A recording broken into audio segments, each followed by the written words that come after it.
यत्रो मेहनत गरेर जब हामीलाई तालिम गरायो, गराउनेमा तालिममा सबै कुरा गऱ्यो, यसरी यस्तो गर्ने र हामीले आफ्नो जति सके हुन्छ मेहनत गरेर हामी चुनाव पनि सम्पन्न गरायौँ र गराइसकेपछि हामीलाई कमसेकम सुरक्षा त दिनुपर्ने थियो। एउटा हलदार या एउटा जवान पनि यो म्यादीसँगै जाने, यो म्यादीलाई जहाँ भए पनि गाडीसम्म चढाउने त्यतिसम्म पनि हामीले पाइनौँ।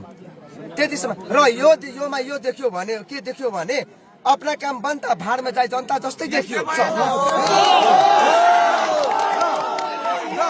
यहाँ आइसकेपछि सबको आमा पनि सबैको आमा भनेको आमा नै हो, बहिनी भनेकै बहिनी हो। जब है त्यो चाहिँ गाली गर्न चाहिँ अब गाली गरिसकेपछि त सबैलाई आमाले लाग्यो। उमेश खड्का भन्ने सरले चाहिँ गाली गर्नु यो चर्क्यो। एक त निर्वाचन प्रहरी पहिलादेखि नै दुःख, त्यहाँका हाकिम सरहरूले मुखमै ठाडो जवाब दिएर तिमीहरूको जिम्मा लिन सक्दिन, दोस्रो दुःख।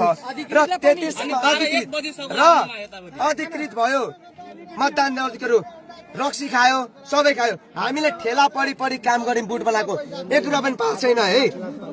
नपाएपछि अधिकृतले के पनि तिमीहरू पैसा पाउँदैनौ र त्यतिसम्म छ। त्यहाँ अहिले पनि रक्सी खाँदै पैसा उडाएको अधिकृतले। खाना सुरुमा हामीलाई के भन्नु, केही नै दिएको छैन हामीलाई। पहिला 79 को चुनावमा गर्दाखेरि हामीले पनि त खाना पनि स्कुलमा परेपछि यसपालिको चुनावमा हामीले आफै पैसा दिएर अधिकृतको नाममा हामीले केही आश्वासन पाउँछन्। बिहान 6 दिनमा हामीले त्यसको चुनावको दिन हामीले अस्पतालमै र 2 अन्डा र त्यो दिनदेखि हामी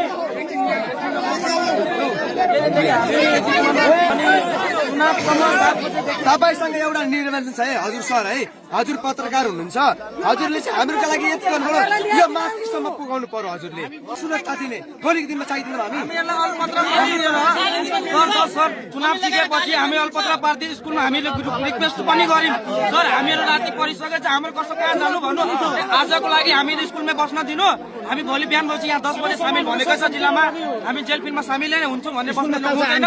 स्कुलमा तालसाल लगाइदियो, भाइ स्कुलको म जिम्मा लिँदिन, तिमीहरू जाऊ। त सर हामीहरू के गर्नु भने हामीहरू 12 बजे दुःख गरेर गाडी घरबाट मगाएर अनि घर आएको छु। घर आएर पछि हामी के हुन्छ जेलफिल्डमा पनि उपस्थित भएपछि यहाँ गुरुबाले पहिला पनि गाली गरौँ तर आम्पा गरिन।